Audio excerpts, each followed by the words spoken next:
Welcome, everyone, to another edition of Let's Talk About, hosted by yours truly, Zach Keilman. Well, today it is going to be a special episode of the Let's Talk About podcast, as we are back into XFL discussion. We are, as of this recording, under a month away from XFL action, and let me tell you, I am so pumped for this league to start. I cannot wait to get my chance to watch some of these games on television, and I cannot wait to go to some of these games live. I'm planning for sure. I am definitely going to one of the games. February 23rd, I'll be in St. Louis to watch the Battlehawks. I'm also going to plan on going to another contest in St. Louis, most likely April 5th. Haven't bought those tickets yet, but most likely it's going to happen, because if no one comes with me, I'm going, no matter what. So that's going to go and take place. But that's not what we're here today to talk about. We're not here just to talk about me going to games. No. I'm not that self-centered. We're going to talk about the rules, because you guys have a lot of questions and a lot of curiosities about some of the rules that the XFL introduced. If you out there that listen to this podcast are not aware of what I am talking about, well, the XFL on January 7th announced their official rules to the game. This includes any of the changes that they are making that are fan-based or were player research-based for the game that would help change it for the better. And one thing I'm going to mention that I like about these rules and the way they present them is that each one of these rules has a rationale behind it. So this isn't a rule being made up just for the sake of trying something or for shock value. They have a basis behind the rules to let you know why certain things are the way they are. And I think it's fantastic that the XFL is doing this. It really helps to explain the game better, and really helps us to understand what the thought was behind certain rule changes and the stipulations for it. So here's how I'm going to present this, because there's a lot of rule changes. There's actually 15 specific either gameplay innovations, timing changes, or like common sense stuff that they have in here. But they all come in groups of 5, and it's very simplistic list compared to some of the PDF files you can find like for NFL rules or for other sports leagues. So what I'm going to do is I'm going to go through each set of 5 in its own portion of the show. So we'll start off with the 5 gameplay innovations, secondly going into the timing changes, which there's 5 of those that they're mentioning, and then, to stick with the rule of 5s, the 5 common sense rules of the XFL that they are changing. So without further ado, let's dive into this thing. Alright, so jumping into this, we're going to get started with the 5 gameplay innovations. Now, the 5 that they list on their rules website are the kickoff, the point after touchdown, the punting, double forward passes, and overtime, which the one that I've seen most talked about online in this segment is the double forward pass, with some instances of talking about the kickoff and so on. So we'll, of course, get into this. Kickoff in general, the main thing you need to know is as follows. Kicker's going to be by himself from now on. He will start the 25, his 25 that is, on the field. He has to then kick it to the opponent's 20-yard line at minimum to have it qualify as a good kick. Meanwhile, the coverage team will start at the opponent's 35.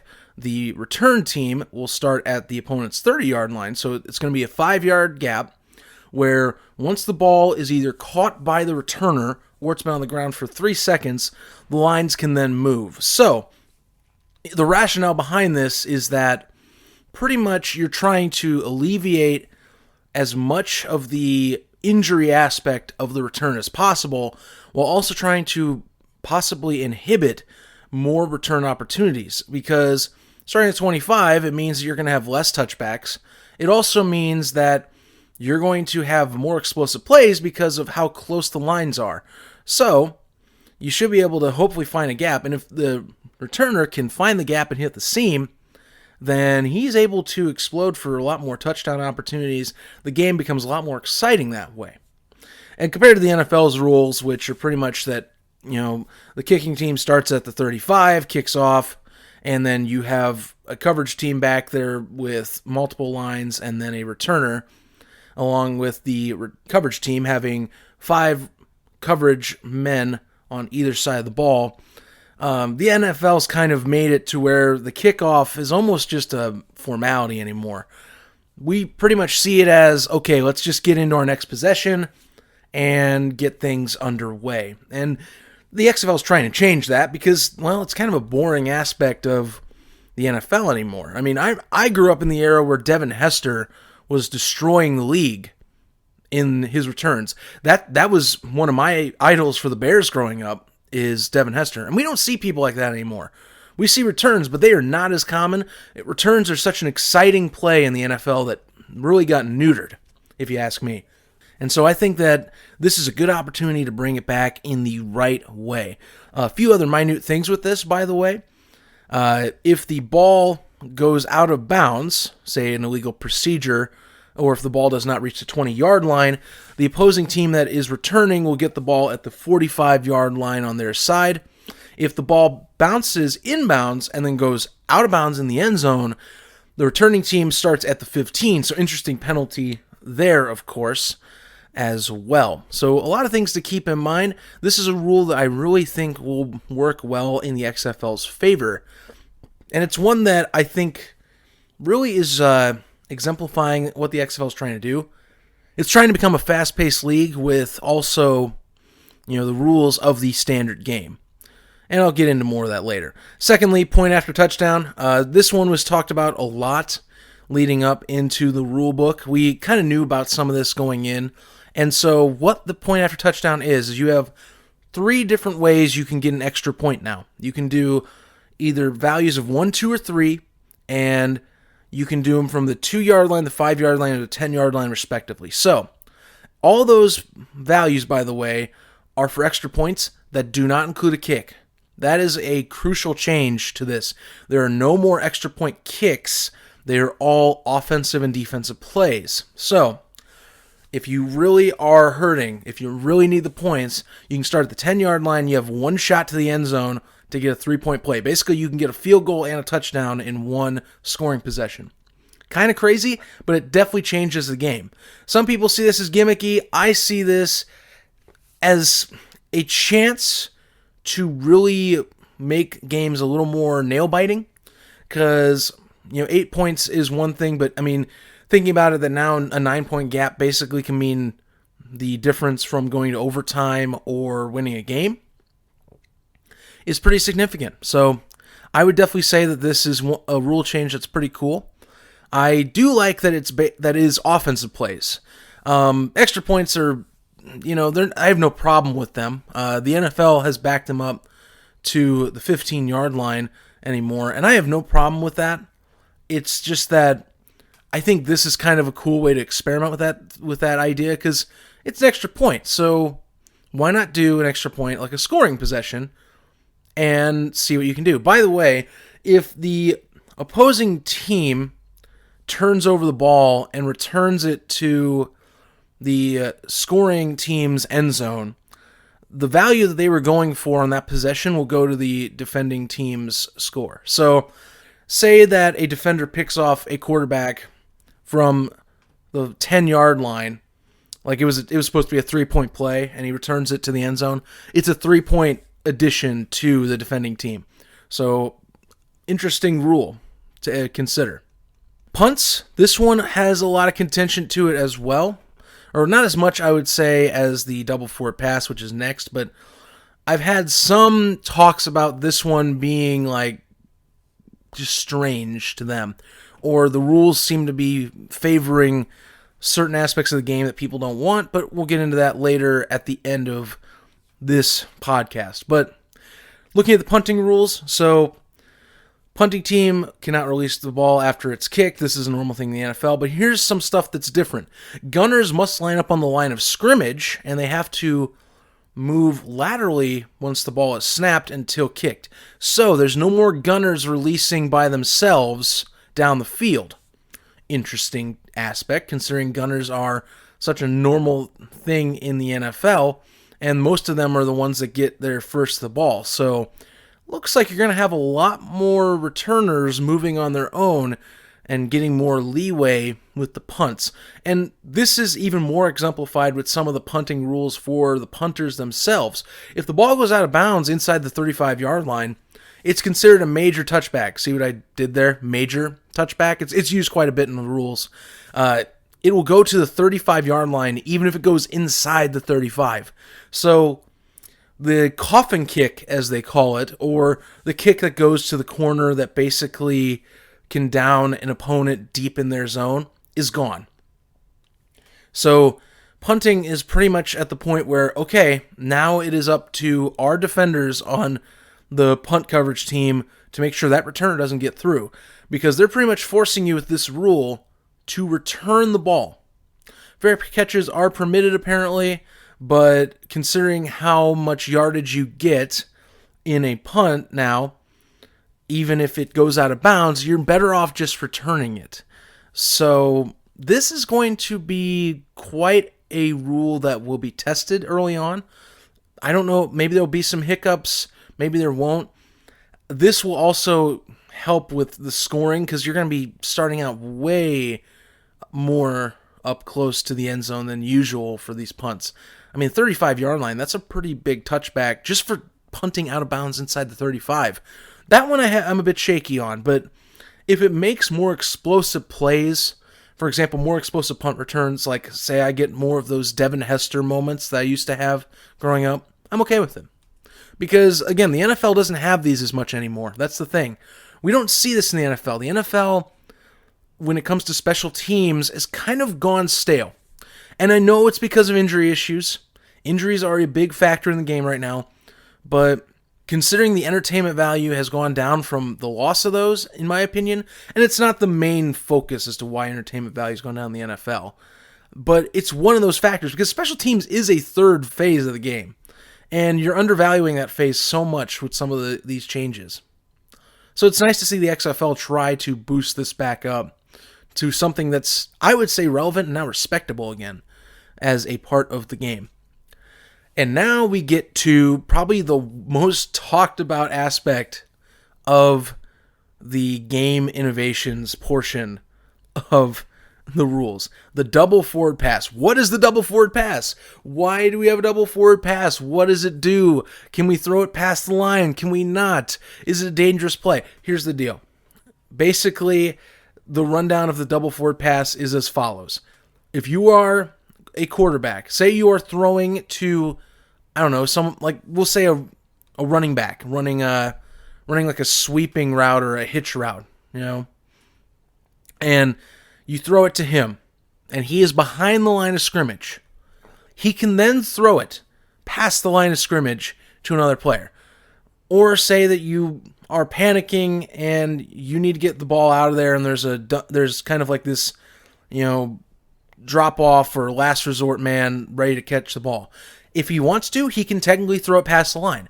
That's the simplicity of the rule. You just basically have to keep it behind the line of scrimmage.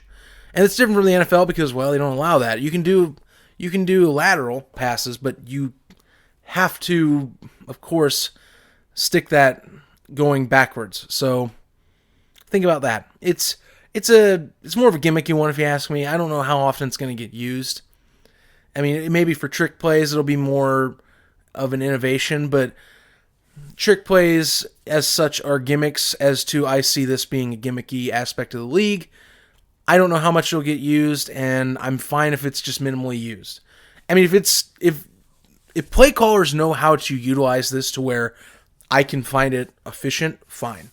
Go right ahead. I have no problem with that. But for now, just on paper, I just kind of like squinch my nose and go, yeah, this may not be used as much. This seems kind of like a kind of more of a media-esque write-up on this point. So we can push that one aside. Personally, it's not that big of a deal. Basically, just think of it as long as the ball goes behind the line of scrimmage, then we're good. The final gameplay innovation that they list is the overtime, and I love the overtime rules for this. This is awesome, and this is something that in the NFL, I don't know if they should take this stance on how they do it, but the NFL needs to reconsider its overtime. I don't care if you were for or against specific teams that have been affected by overtime rules in the past. Personally, they just need to be changed, period. Because both sides really should get a fair chance. The NFL used to allow this, and they changed the rules to help speed the game up. And there's been some cool moments, but I mean, we should really have a chance where both teams get a shot. I mean, think about the AFC Championship game from the 2018 season, where it was the Pats and the Chiefs. We didn't even get to see Patrick Mahomes respond to Tom Brady, and I thought that was ridiculous then. This year we have it where we have Saints fans complaining about the New Orleans Saints and Drew Brees not getting a shot to respond to Minnesota. Again, I agree. You should be allowed to at least respond, which is why the XFL's overtime rules are pretty awesome, because they go and they do a shootout style. So what is a shootout style that I should bring up? The NHL and the MLS, they do basically rounds of competition for their overtime.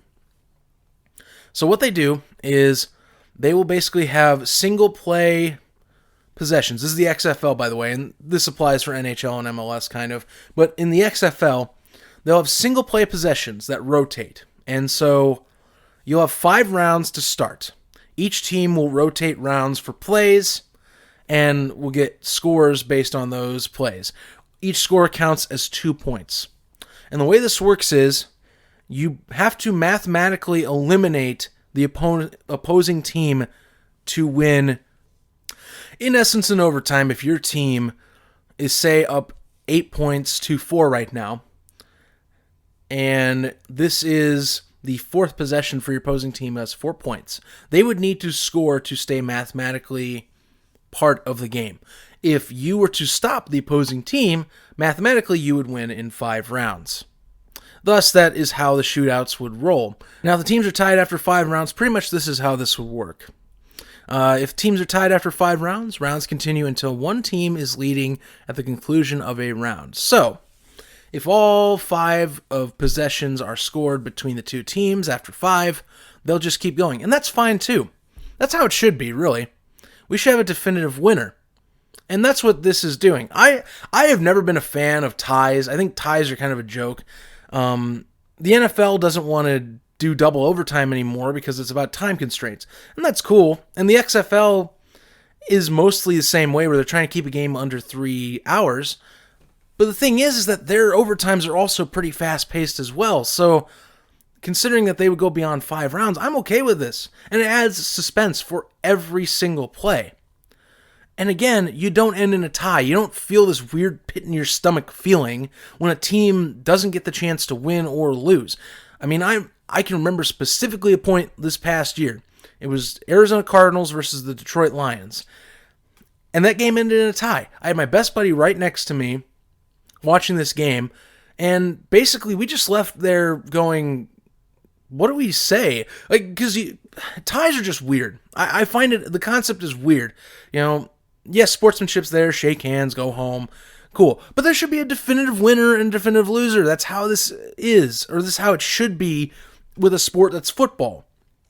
The XFL's doing this right. I love these overtime rules. Thank you, XFL, for doing this, and thank you for listening to fans on this, because this was something that I feel fans have had a problem with for years. So that's the main core gameplay rules, game-changing innovation rules, and we'll kick off the next segment with 5 things that help the timing of the XFL. Now, if there's one aspect of the modern-day NFL or modern-day football contest that seems to be brought into question or needs change a lot, is apparently timing. A lot of people are saying that the timing or the pacing of the game needs to be changed and that we need to cut down the game because the games are too long, the games are boring, whatever. If you ask me, those people need to look at the MLB and go, really? You're going to criticize football? Well, you can look at baseball and say that those games take way too long. And just for those out there listening to baseball, I'm not saying baseball is a bad sport. I'm just telling you that if people are going to criticize the NFL for being long, you should really look at baseball and have an issue with baseball for how much time it takes. That's a whole nother story for another day. Today, we are talking the timing changes still as part of the XFL rules. Basically, we have 5 of them that the XFL has brought up. Again, we're sticking with 5s for these specific rule changes. So the 5 that they have are the 25-second play clock, the comeback period, the running game clock that they have, timeouts, and replay rulings, which replay rulings and I would say the 25-second play clock are going to be a unique feature to the game. So, let's get into this, starting with the 25-second play clock. So, for simplicity's sake, basically the XFL is going to use a 25-second play clock for plays rather than the NFL's standard 40-second. Reason being is this will speed up plays for the teams, and it apparently will take 7 seconds to spot the ball, which we'll get into the ball spotting aspect of the game in a later segment for the common sense rules. So the 25-second play clock is essentially to speed up the game. It's just faster than the NFL. I'm curious how this will work with teams because they're going to have to get much more efficient at getting these plays out. And also considering that these players they're not the NFL level. This is considered more minor league play. I'm really curious as to how well this will work with players of that tier. I hope it works really well because if that's the case, might be a good sign for teams signing other players in the NFL, mainly because they'll be more prepared for a fast-paced play. So, an aspect that I think will work in the favor of players and also in the favor of the XFL's competition. There is a comeback period in the XFL. That's the second change for the timing. Occurs at the 2-minute warning, so there's going to be a 2-minute warning in each half, similar to the NFL. On plays that end in the field of play, the game clock will be stopped until the ball has been spotted and 5 seconds have run off the play clock. Interesting. So they're going to be running a college style of spotting the ball, where basically players get to reset. And the way I look at this is that you are trying to make this a point of tension. The 2-minute warning in a game is designed to be that tension spot. So this is the part of the game where you want to be tuned in the most. And so I think they're really trying to capitalize on that. And they explain that, of course, in the rationale current NFL rules segment, where the NFL has a similar setup, and it's mainly the most anticipated part of the game, and the most exciting part of the game.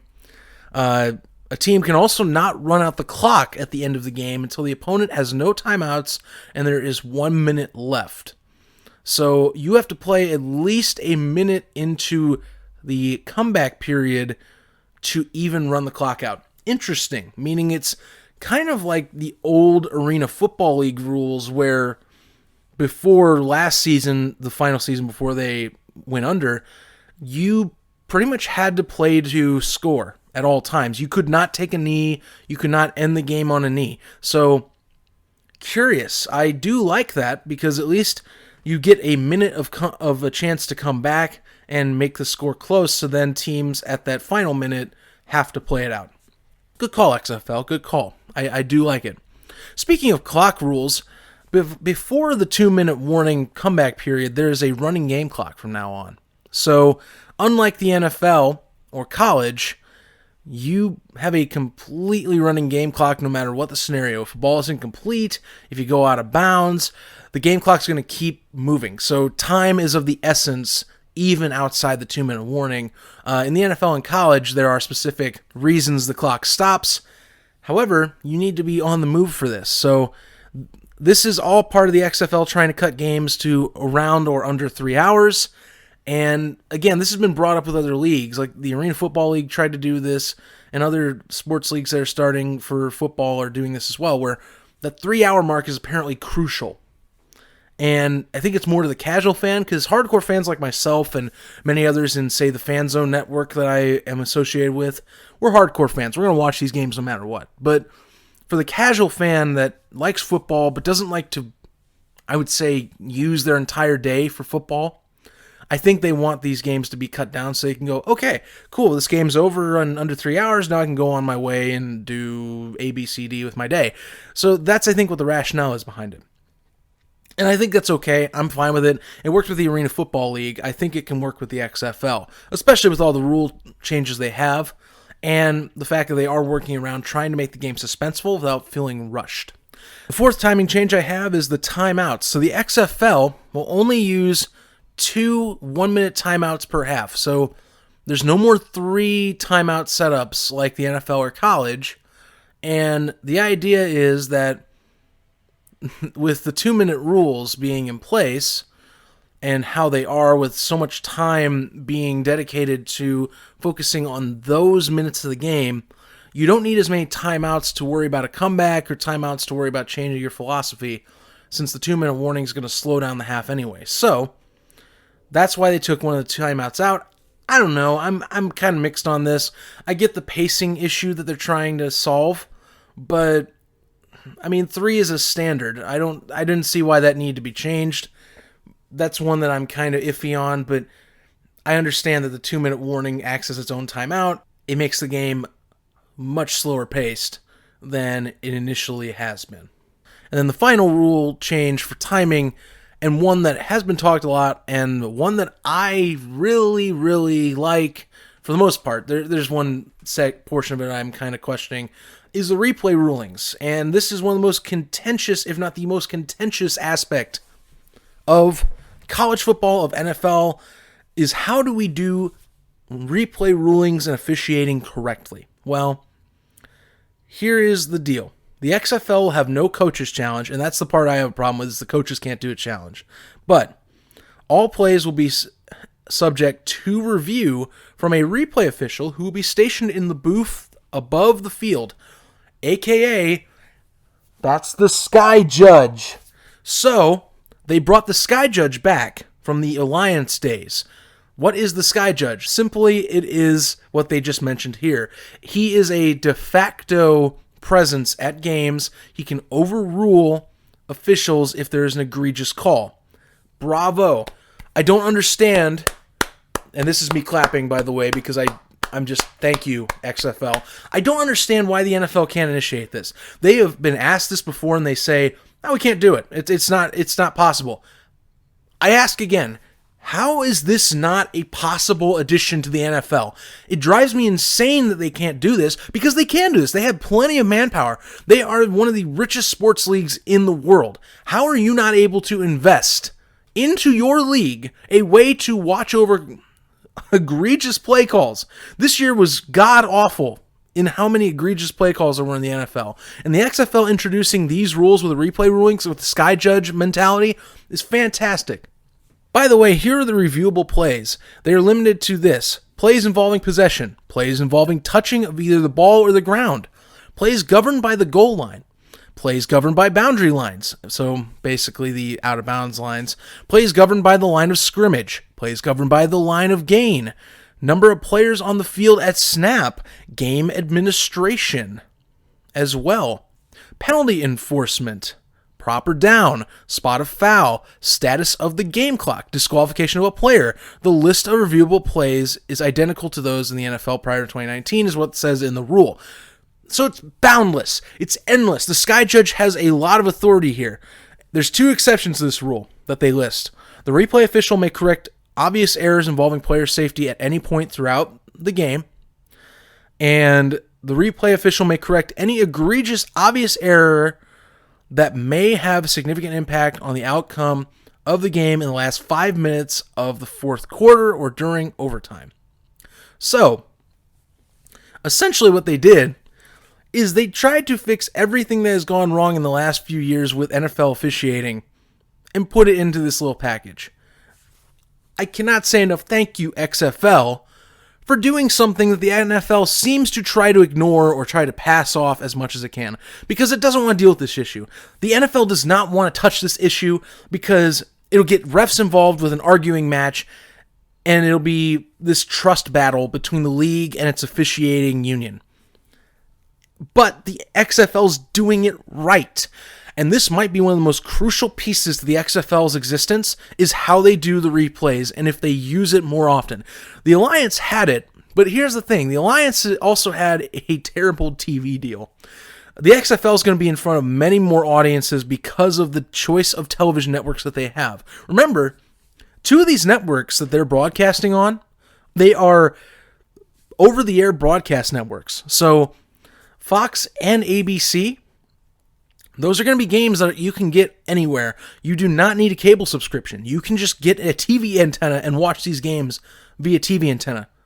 You know, like NFL games are on Sundays with Fox and CBS. You can get these games. And that's the thing that's great with the XFL. These rules and things they're introducing, especially the replay rulings, these will get out in front of people. They're not going to be locked behind a cable subscription like the Alliance was at times. So, if you have the chance, watch them. This is a rule that's going to change the XFL and it's going to possibly change football. Because if this works out with the XFL, I think there's no choice for the NFL but to do what they are doing. Because at this point, the fans are getting tired of it. I know I've been tired of it. I know way too many people that are tired of this rule issue. So thank you, XFL. That is the 5th, and in my opinion, is one of the best rule changes the XFL has. That's the 5th of the timing. And we got one more segment to go. Now, the final segment of XFL rules that they list on their rules page is 5 common sense rule changes. The 5 that are listed are going to be the 1 foot inbounds, ball spotting officials, coach-player communication, the simplification of illegal man downfield, and shorter halftimes.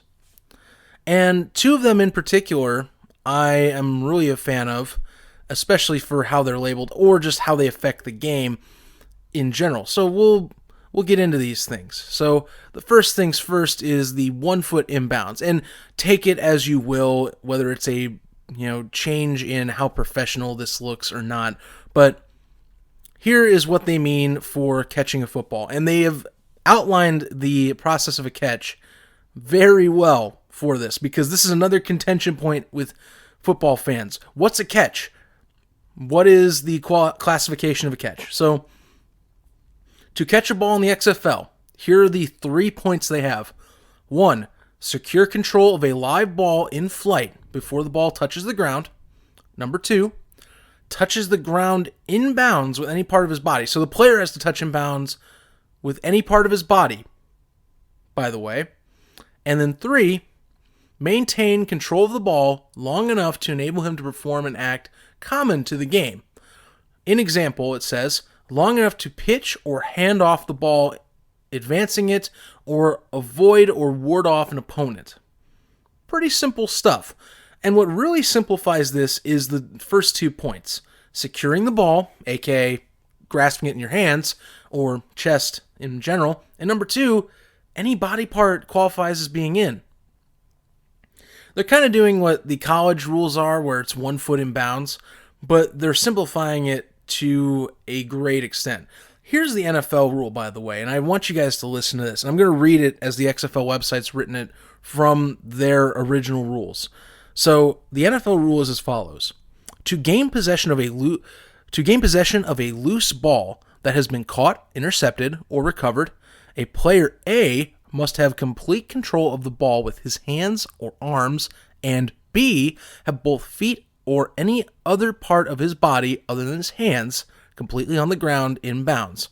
And after A and B have been fulfilled, perform any act common to the game. It is not necessary that he commits such an act, provided that he maintains control of the ball long enough to do so. This rule applies in field of play, at the sideline, and the end zone. I'm sorry, what? The middle portion of this is completely convoluted, and I've tried reading this multiple times in the past. It's hard. The way the NFL wrote itself into kind of a corner, because there's not really a good way of stating this rule, except the XFL did it because they're a new league, and they made it really, really simple.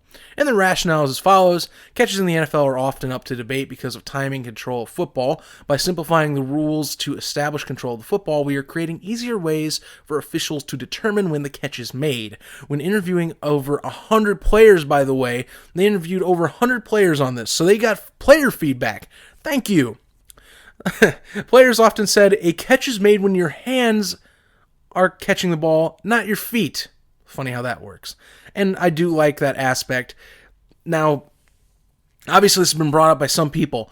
Does 1 foot being inbounds or, say, a body part kind of take away the professionalism of the catch? Yeah, it might, because the NFL does 2 feet, but thinking of it this way, you're simplifying the game, you're not confusing fans. Fans don't have to be as involved. One of the biggest complaints I have with casual fans is the NFL rules seem to be over complicated. And I think simplifying this rule in particular helps with a lot of the officiating issues that the NFL has. Obviously, this is an experiment, so we'll find out in season 1, but I feel this is a change for the good. Similar to how it was in the timing section where I'm talking about replays, this is a good change for the better, I find. So, looking forward to this. Second one on our list was the dedicated ball spotting official. I think this is nice. It's not as big of a change, but it's something for a change of pace, speed option to the game. The XFL is basically stating there's going to be a dedicated ball spotting official who will be responsible for spotting the ball at the start of a new play and getting a new ball. And the NFL already has a system in place where they just kind of go from ball boy to official to another official. And the understanding is this will supposedly cut down on the time to get the ball out. And again, this is a timing thing and also to help with officials, because you give one official the job of ball spotting, the rest of the officials can do their job better because they don't have to worry about the ball as much. That's kind of the idea. And a lot of times with 2-minute warning scenarios, an official rushes the play or puts it down incorrectly. This is a good opportunity for the ball spotting official to be the one that, he knows where the ball's at, so he's going to put it correctly down. I like this idea. It's not as impactful as the others, but I like this idea. Now, coach-to-player communication. So for the XFL, this is still in development apparently, but the goal is for a select amount of players to have the kind of the helmet receiver that you see in the NFL. I imagine they're going to designate that in some way, either be a sticker or something on the helmet. But coach-to-coach players, they're going to be allowed to be as one member of the coaching staff on the bench, communicating with a player through a speaker, as we mentioned, and broadcast partners are going to have access to this, by the way.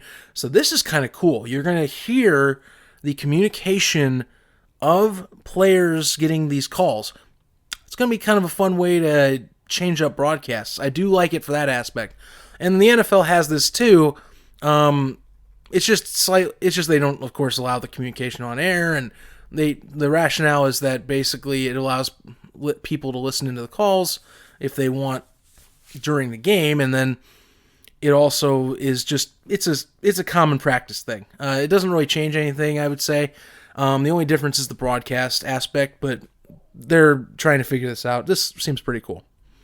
Next up is the simplified illegal man downfield. Again, another rule that seems to have a very convoluted description in the NFL or in college. So, the XFL, what are they going to do with this? So, the XFL states, no ineligible player shall be or have been more than 3 yards beyond the line of scrimmage until a passer throws a legal forward pass that crosses the line of scrimmage. A player is in violation of this rule if any part of his body is beyond 3 yards. Seems pretty simple to me. Doesn't seem of much issue, if you ask me. Here is the college version, which is basically after a snap, team A and eligible player immediately charges and contacts an opponent at a point no more than a yard beyond the neutral zone and maintains contact no more than 3 yards beyond the neutral zone. So college gives a 1 to 3 yard barrier, and the NFL's rule, I'm going to just read the whole one because it's just like the catch rule. It's very convoluted the way you read it. An ineligible offensive player is illegally downfield if A, he moves more than 1 yard beyond the line of scrimmage without contacting an opponent, B, after losing contact with an opponent within 1 yard of the line of scrimmage, he advances more than 1 yard beyond the line of scrimmage, C, after losing contact with an opponent more than 1 yard beyond the line of scrimmage, he continues to move towards it. Just stop. Why is this rule written this way? That you wonder why you have such issues with that rule too. It's terribly written. That's a very big judgment call type of play. The XFL is making this rule simplified. Pretty much there's a parameter. If you're that far downfield, that's illegal. Simple as that. And it is 3 yards. Seems a lot, but here's why they did it. Simply they're adjusting this because the football is becoming a game of RPO. The NFL is a lot more RPO, and the XFL is probably going to have it too, so I would expect it to be nonetheless part of the game. And the final rule that they have for common sense, shorter halftimes. And I love how simplified this is for the rule. They pretty much just write this as follows: 10-minute break, then back to the action. It's just like Vince McMahon and company had talked about when they first announced the XFL. Less stall, more ball. And the halftimes alone will be insanely quick. And that's going to add to, of course, the 3 hours. NFL halftimes generally, I've noticed, last about a half hour because they try and go so fast through the highlights and all that. And of course they want to. That's what it should be. And they have other commercials to deal with, but the XFL's apparently worked this out, and we'll see how this works. I know one thing's going to be great is that it's enough time for you to definitely make a meal or a quick snack and to then get back in your seat and watch. So a good change. Good change for the better. Now, before I end this episode, I do have to bring up a issue that one of my followers on Facebook had that he commented on the rules. And it's kind of about the security issue that the league might have when it comes to injuries, specifically the punts. And I do understand this because the punts seem like the part of the game right now they're trying really hard to make a viable option again. And there's going to be a lot more contact in these plays, especially compared to the kickoff. So here's what I have. This is a comment from a good friend of mine by the name of Alex Gravett. He is a very knowledgeable person in the field of football, and here's his thoughts. In quotes, concussion league, these rules are asking for carnage. Part of me is against it, and part of me is pumped. So I like this comment a lot, and the reason why is that, yes, as football fans, we like seeing the massive hits. We like seeing the destruction of a play at times. Now, does that mean I like to see someone intentionally get hurt? Absolutely not. As much as I don't like certain teams out there, I don't like seeing people get hurt. You might think I'm lying, but I'm not. I'm not lying. And in particular with the punts, yes, this is a concern of mine too, to a degree, because yes, they are pretty much telling punters, okay, here's the deal. You're going to not be able to punt out of bounds without taking a massive hit on yardage. So you're going to kick it inbounds, and if you do that, then we're going to return it almost every time. So yeah, it's going to be a thing that gets tested. How well are injuries going to be handled? And that's a question that's going to be seen, because a lot of these rules are about faster play and are about more of the big time play aspect that might lead to then more violent hits because it's much faster speed and pace in the game. I don't know how much we'll get of that, though. It's definitely not the 2001 version of the XFL where violence was the number one de facto piece of the pie for the league. They're trying really hard to change the game for the safety version of it as well as the watchability. And the punt's going to be the one that's analyzed the most. And I did like this question because, like I said, you look at the leagues now at the NFL, the CFL, the indoor football league, football leagues in general that, we know what the concussions are now, and we know what CTE can do to a brain and what it can do to a person. And this is something that's going to be addressed and still going to be an issue of football moving forward. And if the XFL can bring in these rule changes and make maybe something better for us, then that would be fantastic. And we're going to see the injury data by the end of the year. I imagine somebody will come out with it. They will compare it to the NFL to an extent because you do have less players in the league because there's less teams, but they can at least compare it based on a specific percentage of players and all that. So we'll see how this goes. I did like the question. Thank you very much, Alex. And again, if you ever have questions or comments or things you want to bring up, this is the time I would do it. Again, my phone number to contact me and give me a voicemail is 317-643-1473. Again, number is 317-643-1473. and you can call me, leave me a voicemail, and it can be part of the show. And with that, that's going to wrap it up. That is about it. The rules overall, I'm pretty ecstatic for. I do like a lot of the changes the XFL is doing. Again, some things, very few in particular, are what I consider gimmicky, but overall, these rules, I think, are really going to make this game stand out compared to the NFL. And that is one of the biggest things with the XFL you're trying to do, because you're trying to stand out from the crowd right now. You're not going to rival the NFL in viewership or attendance, but you're trying to stand out in the crowd, start a base to where year 2 and 3, you can build on that base. So this is a great start to the league. I'm looking forward so much to February 8th to watch these games, and I hope you are too.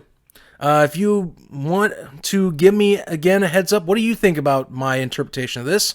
Again, give me a contact or whatever in any way, shape, or form that you have. I'm on Facebook, Twitter, and Instagram nowadays. Facebook is Let's Talk About, hosted by Zach Keilman, or at Zach Podcast Blog. Twitter, you can find me at ZK Podcast. That is at capital Z, capital K, capital P, ODCAST. Instagram, you can also find me at ZK Podcast, but all those letters are lowercase. And make sure to follow me and subscribe on YouTube. By the way, we're going to have all the episodes in video form, as well as updates on the show that I will be posting there too. Until next time, thank you very much for listening to this. Let's look forward to XFL 2020, and stay tuned.